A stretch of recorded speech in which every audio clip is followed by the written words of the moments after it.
¿Qué tal a todos? Les habla el enfermero Leyes Dante.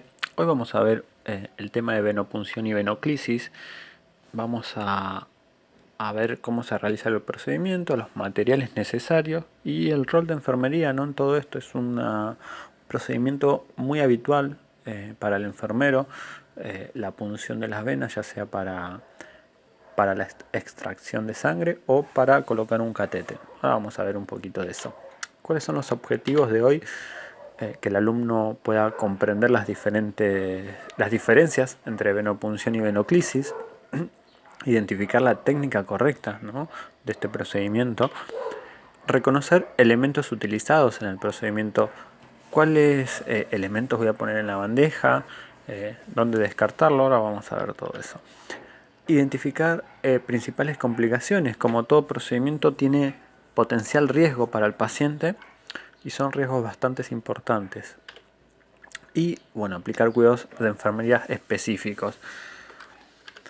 Vamos a ver a comenzar viendo la diferencia que existe entre la venopunción, que se va a definir como la punción de una vena periférica con el objetivo de extraer sangre o administrar algún tipo de solución farmacológica, y la venoclisis, que es la colocación de un catéter plástico dentro de una vena con el objetivo de infundir líquidos o medicación, el cual a su vez puede ser de infusión intermitente o continua. Miren acá, ya está colocado el catéter plástico dentro de la vena, está fijado con un apósito transparente y en este caso está unido, ¿no?, a un prolongador y queda de forma intermitente. Y acá vemos la venopunción, que simplemente se punza la vena, se extrae sangre o se administra la medicación y ya no queda nada fijo en la vena. Ya al paciente se le pone un algodoncito con una cintita y se va a la casa, o sigue internado o lo que sea. Esas son básicamente las dos diferencias cuando se pregunte venopunción y venoclisis. Esto lo hace el enfermero, obviamente. Los dos procedimientos están dados por el enfermero. Estructuras de la vena. Bueno, para entender un poquito dónde es colocado el catéter y para comprender las complicaciones de la administración de medicación o de soluciones en las venas, hay que saber que las venas están compuestas por tres capas. La capa íntima o la túnica íntima, que es esta la más interna, digamos, ¿no?, viéndolo siempre de adentro hacia afuera. Está constituida por células endoteliales que revisten la luz de la vena. Es bastante frágil y muy sensible esta capa. Luego va a seguir la túnica media. Ya acá es una capa con músculo liso y elástico que controla el diámetro de la vena mediante su contracción y dilatación. Acá vemos la túnica media. Y por último, la túnica adventicia. Esta ya es más fibrosa y de mayor espesor y que actúa como protección y contiene en su interior los vasa vasarum, que son los vasos que van a nutrir, ¿no?, a los capilares. Son pequeños capilares, mejor dicho, que van a nutrir la vena o la arteria. ¿Ven la diferencia comparando una vena con una arteria? Si ustedes notan acá, las venas tienen pequeñas válvulas que ayudan al retorno venoso. Las arterias no poseen esas válvulas. Sitios anatómicos. ¿Dónde vamos a hacer la venopunción o la venoclisis? Tenemos por elección miembro superior, los miembros superiores, y por ubicación tenemos la fosa antecubital, ¿no?, que es esta. Acá tenemos un paquete vascular bastante importante, bastante más superficial que en el resto del cuerpo. Tenemos la vena cefálica, la vena basílica. Fíjense que este es el sitio ideal para las punciones y las extracciones. Tenemos la vena cubital, la vena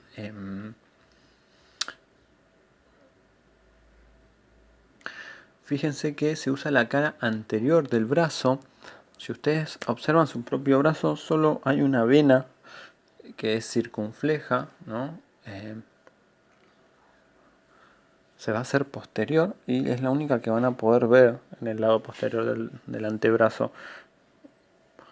Y después tenemos en la mano, en la zona dorsal de la mano, todas las venas que se pueden utilizar para una punción o colocación de un catéter.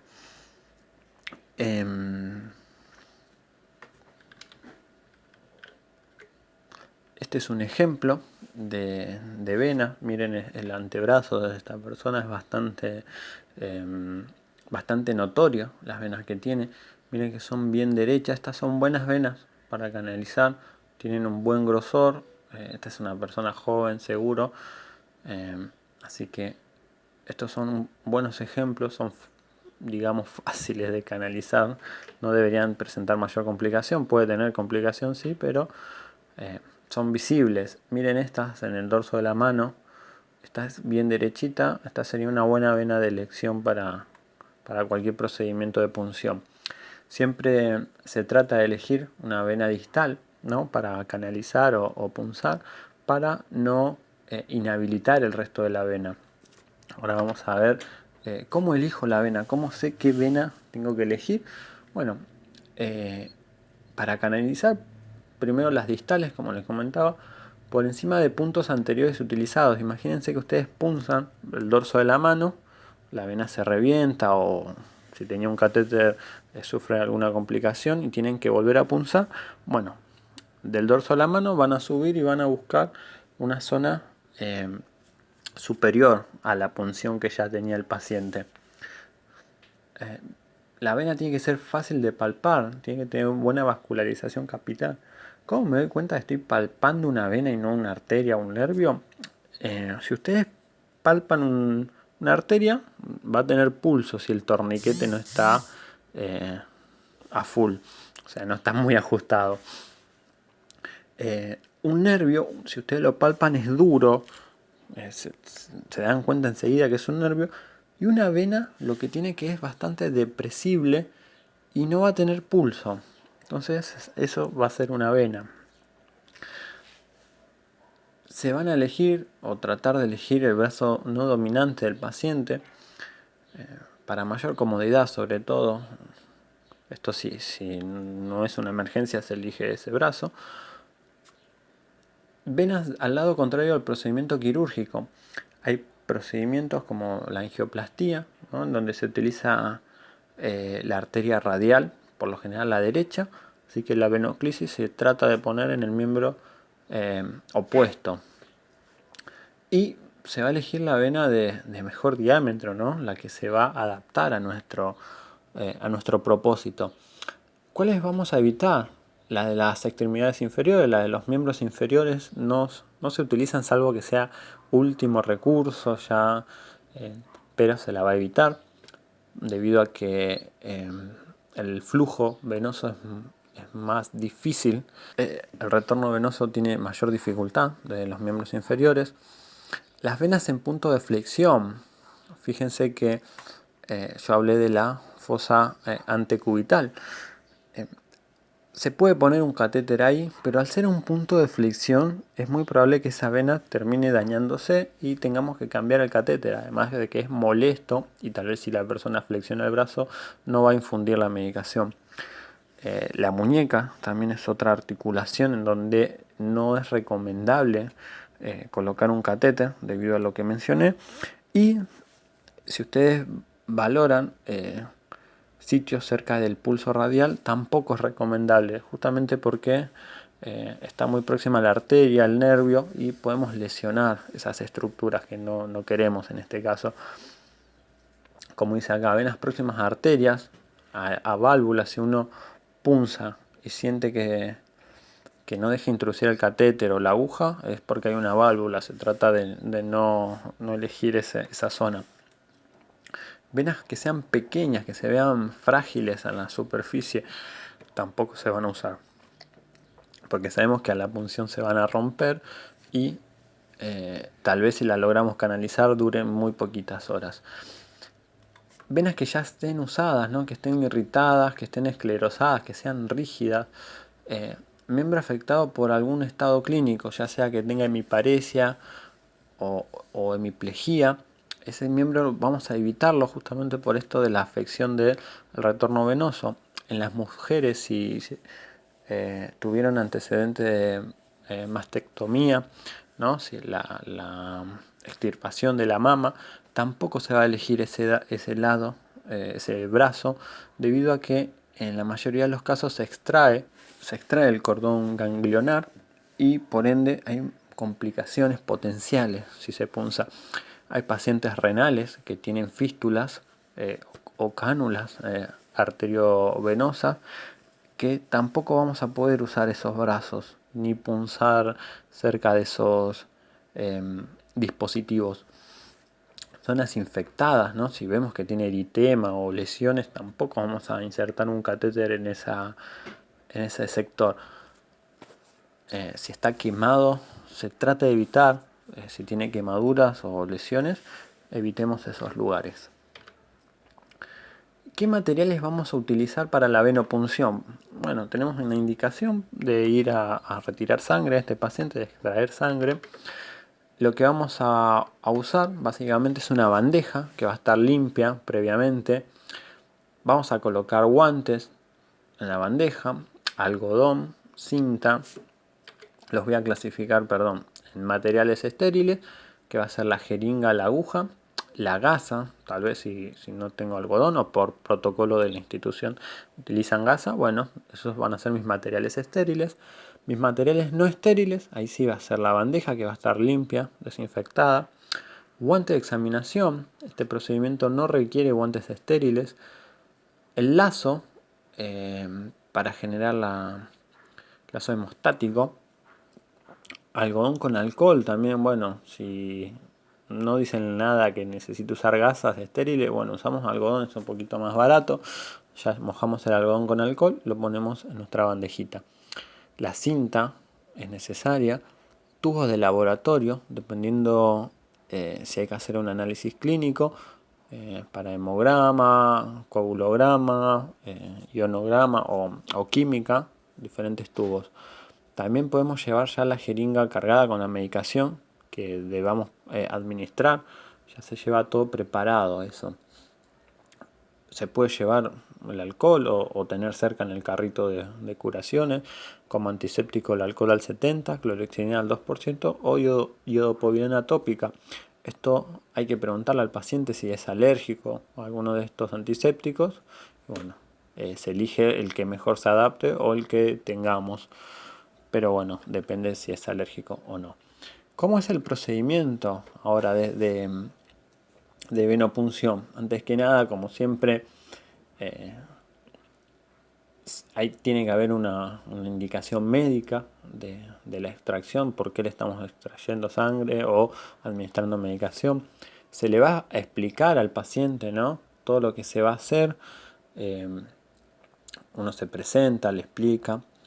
En el office ya se debe lavar las manos, un lavado antiséptico.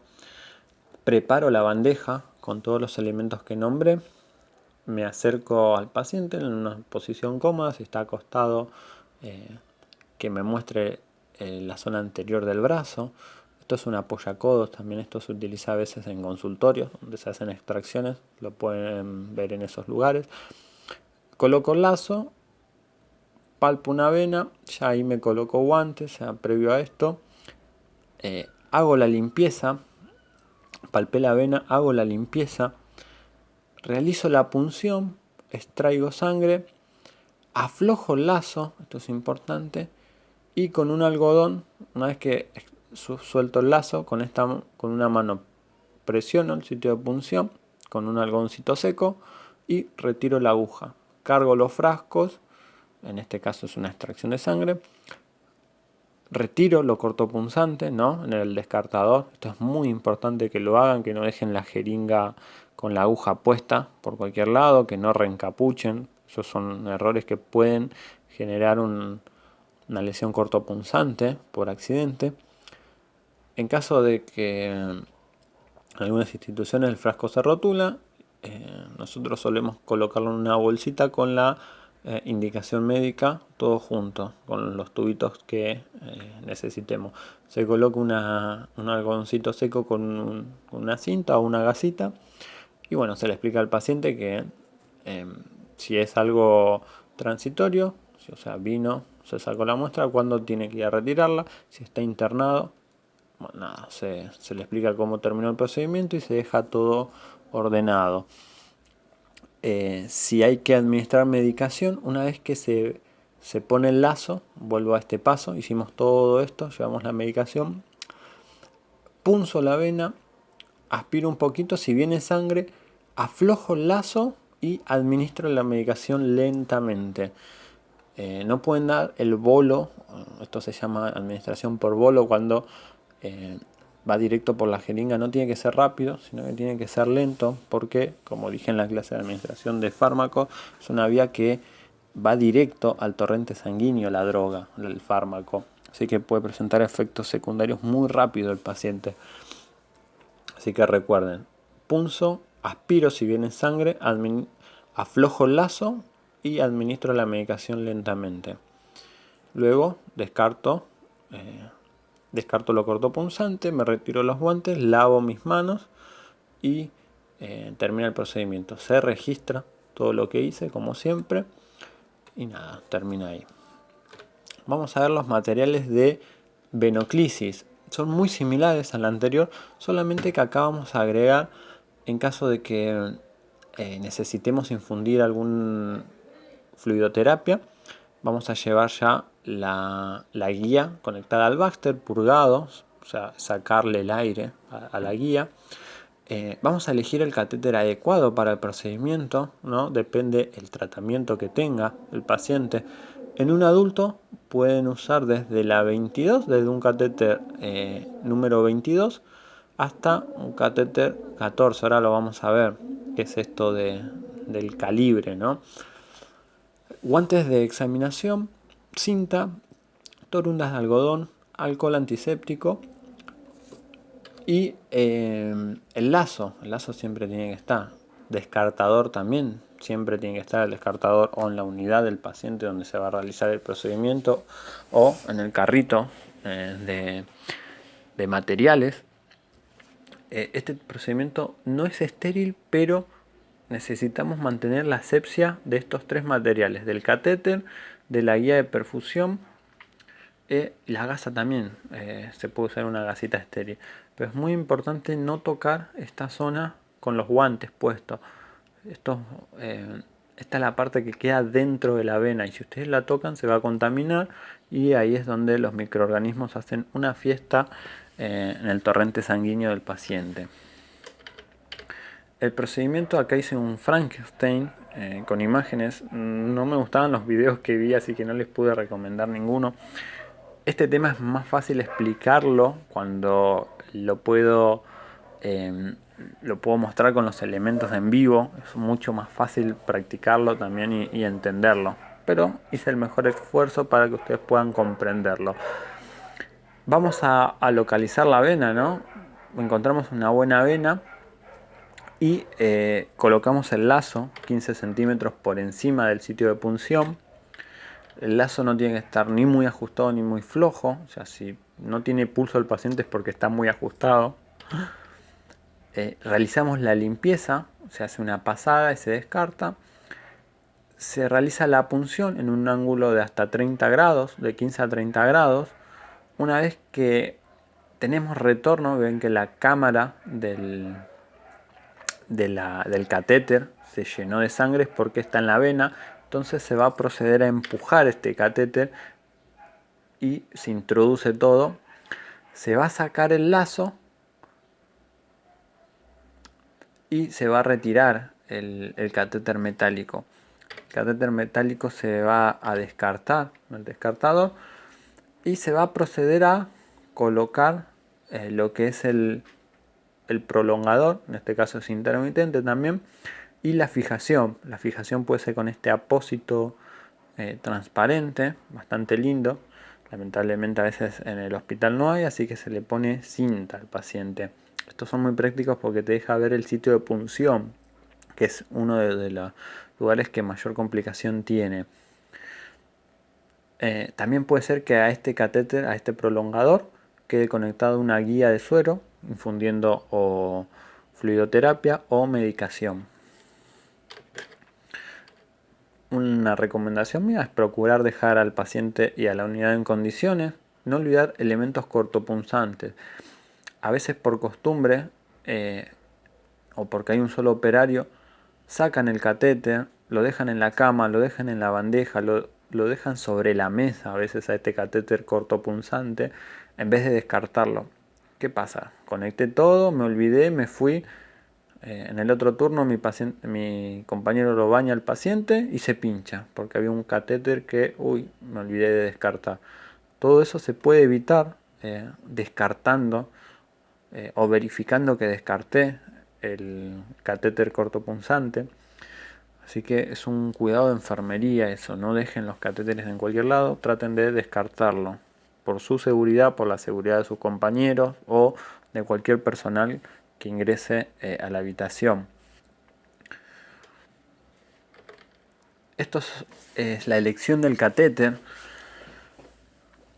En algunas situaciones se van a utilizar catéteres de gran diámetro, ¿no? ¿Se acuerdan como les dije en las agujas? Bueno, acá pasa lo mismo. A mayor G es menor diámetro. Menor G es mayor diámetro del catéter. Cada catéter infunde o tiene la cualidad de infundir por su calibre cierta cantidad de líquido en cierta cantidad de horas. Por una norma universal, todos llevan casi el mismo color o el mismo color, salvo la 16 que a veces puede ser marroncita, pero la mayoría en todos los países estos colores van a ser los mismos para estas medidas. Vamos a empezar por el más pequeño, el 24G. Este a veces se usa mucho en pediatría. En el adulto es muy raro que se vea, salvo que sea un adulto mayor con venas muy frágiles.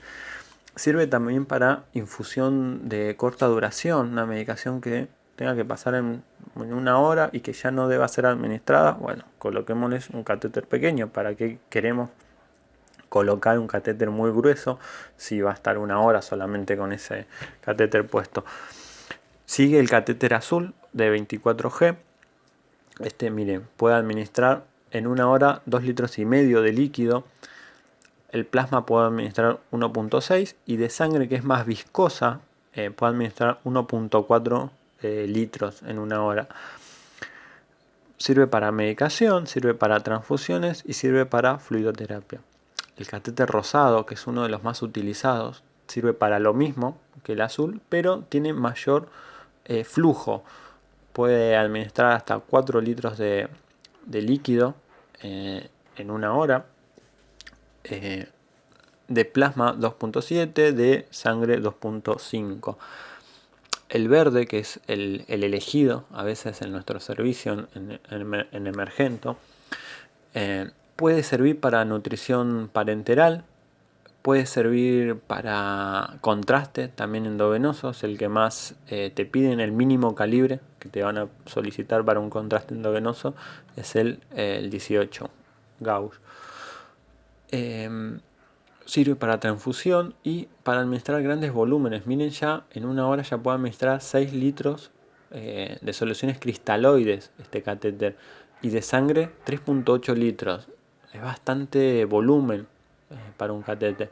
Y ya pasamos a ligas mayores, el 16G. Aquí ya hay un salto bastante grande. Miren cuántos litros puede administrar en una hora. 14 litros, es un flujo bastante grande que permite. Se puede utilizar en quirófano, en la emergencia, es el que usamos justo el fin de pasado. Coloqué un catéter 16 en una emergencia. Sirve para transfusiones y esto tiene, al ser de gran diámetro, permite grandes flujos. Y bueno, después tenemos el padre de todos los catéteres, el 14G, el naranjita, que sirve para todo lo anterior y permite grandes infusiones de cristaloide, plasma y sangre. Este va a salvar la vida también, y este también le va a salvar la vida al paciente, porque la elección del catéter a veces depende de la calidad de la vena. Me ha tocado atender pacientes con shock hemorrágico muy grave, que era muy difícil canalizar venas por la depresión de volumen. De suerte a veces colocamos un buen catéter, pero es muy difícil. Primero aseguremos un acceso venoso, luego vemos eh, qué más podemos hacer. Así que imagínense, si tengo un 22, un 24, bueno, es el mejor catéter que tengo.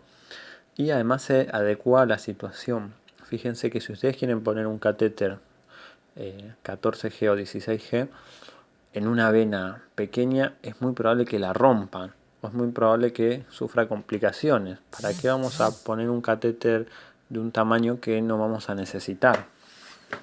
Eso es sobre los catéteres. Vamos a ver las complicaciones.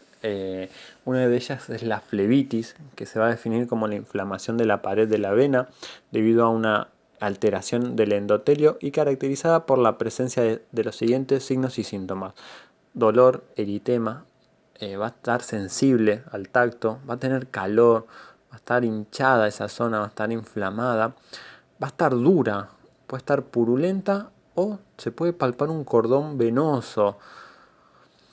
¿Qué significa esto? Que se puede trombosar la vena. Hay tres tipos de flebitis. Está la flebitis mecánica, que es debido al tamaño del catéter, como yo les contaba. Una vena pequeña, ustedes introducen un catéter muy grande. Ese catéter, el teflón que queda dentro de la vena, roza las paredes y eso va a generar una flebitis mecánica. Fijación inadecuada, si queda floja también la fijación, esta la fijo con cinta. Y si queda flojo y esto se mueve, también va a inflamar esta capa, este endotelio venoso. Si está en una articulación que se mueve, es probable que sufra flebitis mecánica. Y depende de la técnica utilizada también. Si fue muy traumática, la vena puede quedar lesionada y tener una flebitis mecánica. Vamos al siguiente, la flebitis química, que esto ya es una respuesta irritativa e inflamatoria de la capa íntima de la vena y es debido a la administración de ciertos compuestos químicos. Por lo general, los fármacos, si no están bien diluidos y se infunden de forma rápida, pueden generar esta flebitis química. Ustedes pueden ver acá todo el cordón venoso del paciente. Toda esta es la vena, que está con una flebitis química. Fármacos como citoestáticos que se utilizan en oncología pueden generar esta flebitis química. Ojo que hay fármacos no citoestáticos que también la generan. Y por último, vamos a ver la flebitis infecciosa. Esta es la menos común, pero es la de mayor riesgo. Esto puede ser por una manipulación excesiva del catéter, puede ser por una técnica séptica inadecuada en la colocación del catéter. Fíjense cómo está purulento esto. Tal vez no se controló a diario este catéter, se lo colocó, estuvo varios días colocado sin que nadie lo revise. Esto es cuidado de enfermería, ¿eh? Nosotros somos responsables de que no pase nada de esto.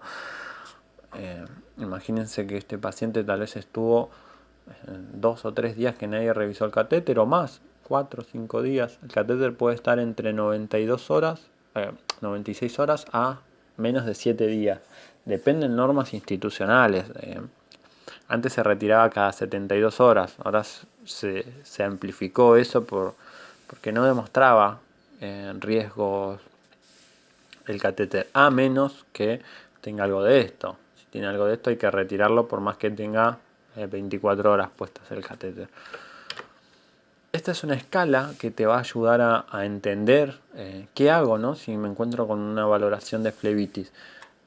Valoro el sitio, el catéter venoso, sin dolor, sin eritemas, sin inflamación, no hay cordón palpable, tiene riesgo cero de flebitis. Observamos el punto de inserción, si no tiene ningún eritema, va a continuar ese catéter. Vamos al paso 2. Hay un dolor, pero no tiene eritema. Hay inflamación, no hay inflamación, perdón. ni tampoco cordón palpable. Puede ser signos tempranos de flebitis. Se observa el sitio de inserción, si está con un leve eritema, se lo retira. Pero hay que tener cuidado con este paciente, ya tiene signos de que este catéter no va a durar mucho más.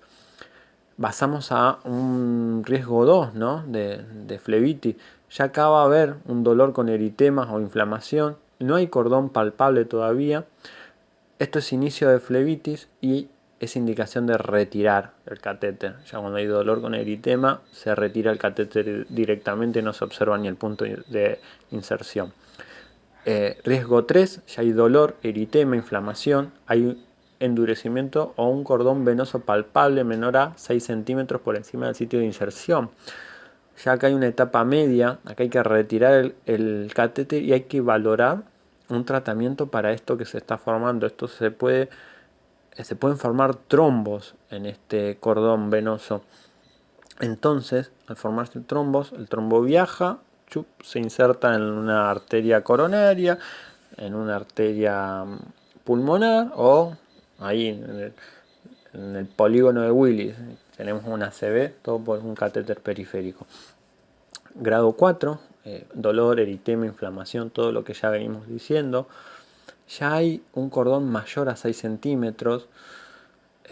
Puede haber purulencia, ¿vieron esa característica que vimos en la flebitis infecciosa? Bueno, puede aparecer. Esto ya es una flebitis avanzada, hay que retirar el catéter obviamente y valorar un tratamiento adecuado. Y el riesgo mayor ya se ve la trombosis venosa, ustedes van a palpar que la vena quedó dura, va a haber dificultad, va a tener mucho dolor, el paciente no va a poder infundir nada. Esto es indicación de retirar con urgencia catéter. No hay que esperar a que llegue a esto, ya en el grado 2, grado 1 tal vez se retire y se coloque otro catéter.